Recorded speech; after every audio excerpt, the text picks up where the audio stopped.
Hello, this is Rianne Gonzalez with Edge Home Finance, and I recently helped you with the mortgage on the purchase of your home. And I just wanted to reach out to you to go over with you filing your homestead exemption with the El Paso Central Appraisal District. So as of January 1 of this year, you are now allowed to file that homestead exemption anytime after the date that you purchased the property. So it is going to take some time for your transaction to show up in the deed records.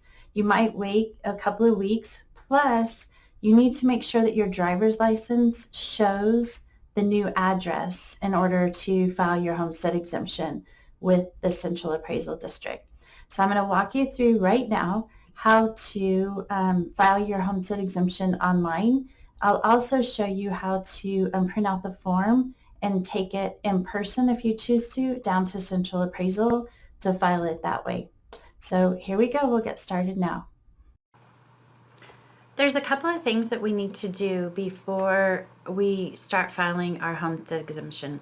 And the first one is we need to go ahead and get our property ID number. So in your email, the first link that you're going to click on is going to take you to this screen. And you're going to go ahead and type in your property address. So I'm going to use a dummy address right now just so I can show you where to find your property ID. So we'll put in 3100 Wheeling. And then you'll see the property will come up with the owner of record and all of the information on there. You're going to click over here for details. And then you're going to see the information comes up. If you purchased the property earlier in 2021, then your name may appear as the owner of record. If you purchased it the last quarter of the year, then it's still probably going to show the seller's name because it takes Central Appraisal a little while for them to update the records.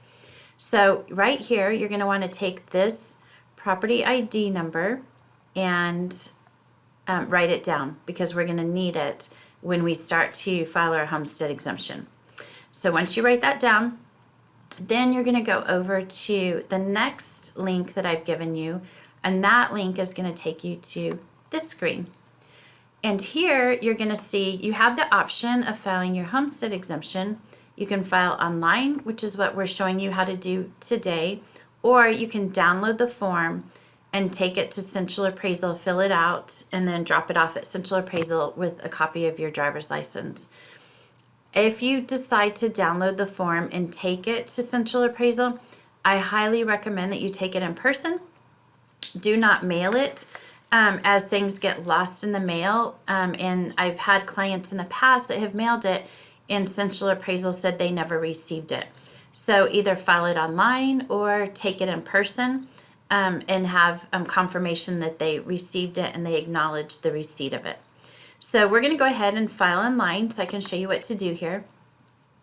There's a couple of steps we need to get through, so we're going to click Start Filing.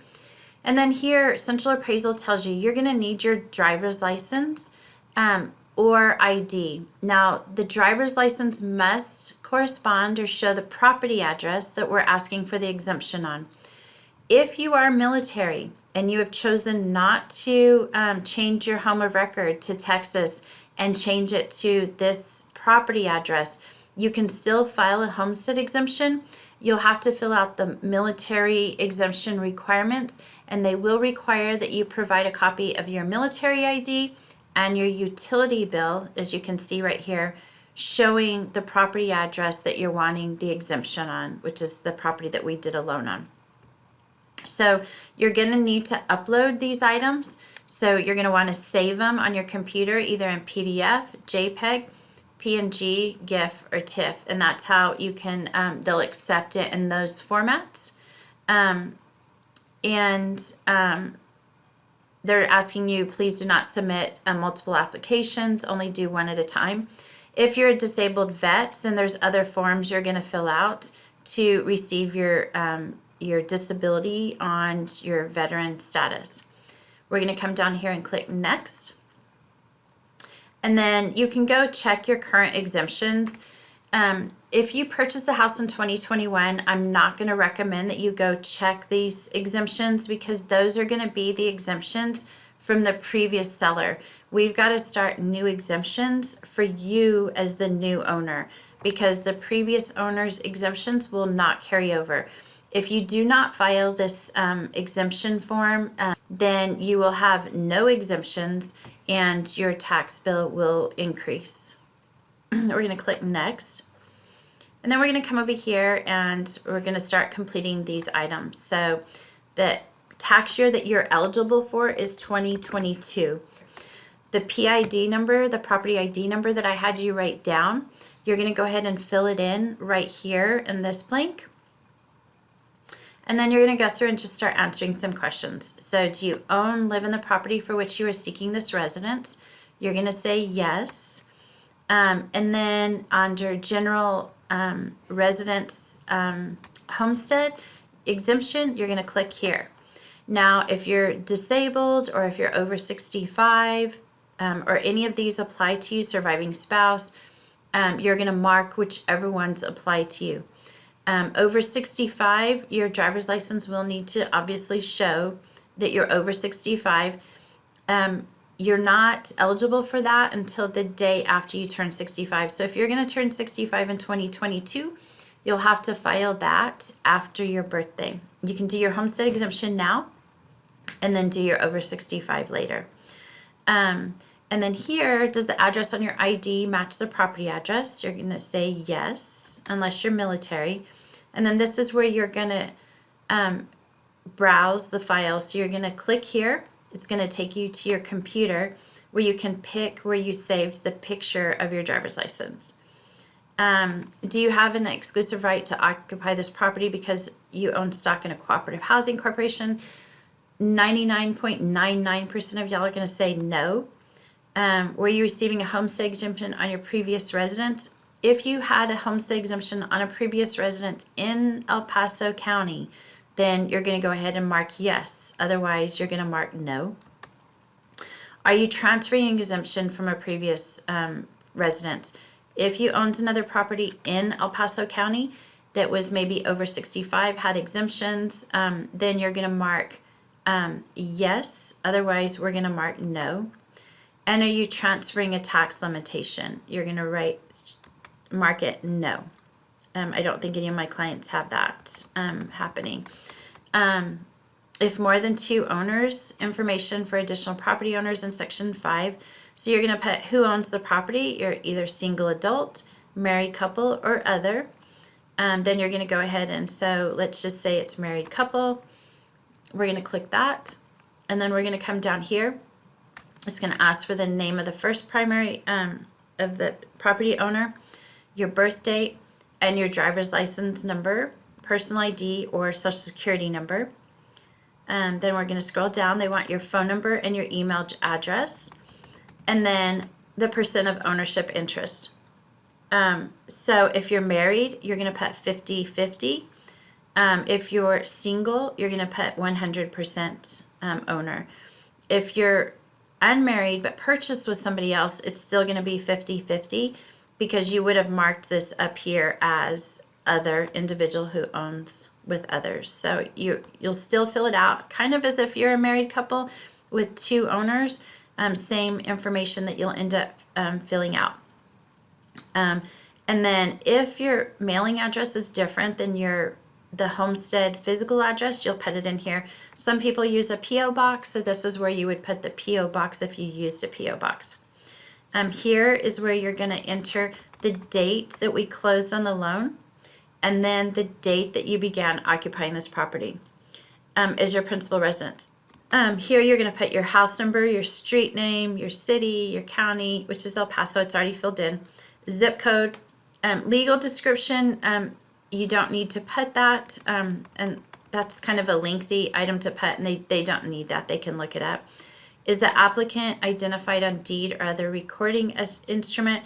You're going to mark yes because you are on the warranty deed and deed of trust if I'm sending this to you. If you know the court recording filing number, if they've sent you the warranty deed, you can go ahead and pull that and fill it out. If not, then I would just skip over it. They don't really need that. They can pull up the information themselves. Is the property for which this application is submitted an heir property? You all are going to mark no, because I did not do any mortgages this year for where it was an heir property per se. Pretty much everything was purchasing, even if it was purchasing from an estate. Is the property a manufactured home? You're going to mark no. I did not help any manufactured homes this year. Is any portion of the property for which you are claiming a resident homestead exemption income producing?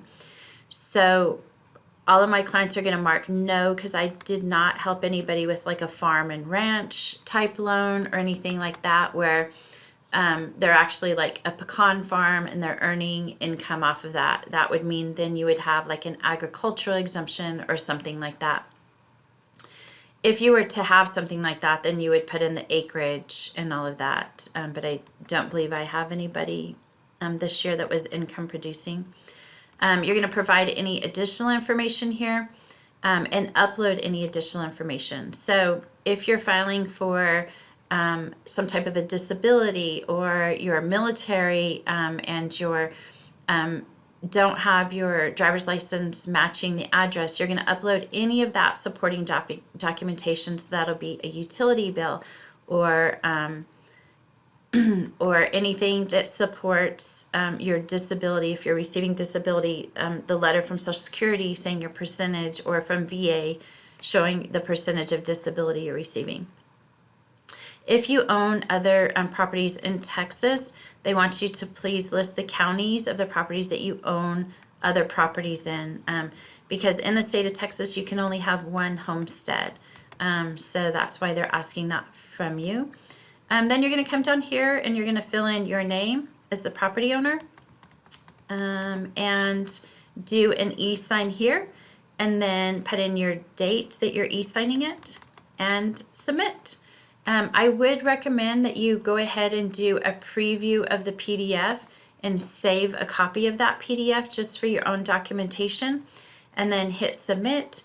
And you should receive some type of an email or confirmation that you submitted this item. But just in case you don't, you have that PDF showing that you were in there doing it.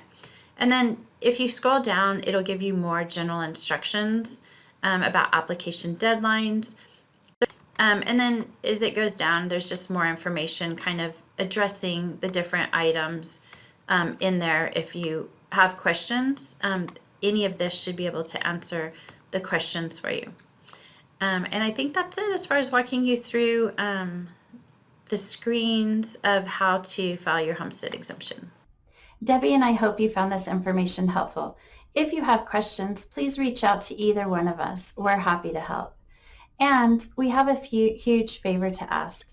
If you have any friends, family, or coworkers that are needing to buy, sell, or obtain a mortgage to purchase or refinance, please have them reach out to us, as we work strictly by referral, and we would really appreciate it if you'd pass our name along. We hope you have a wonderful year and many years of happy memories in your new home. Thanks, and have a great day. Bye.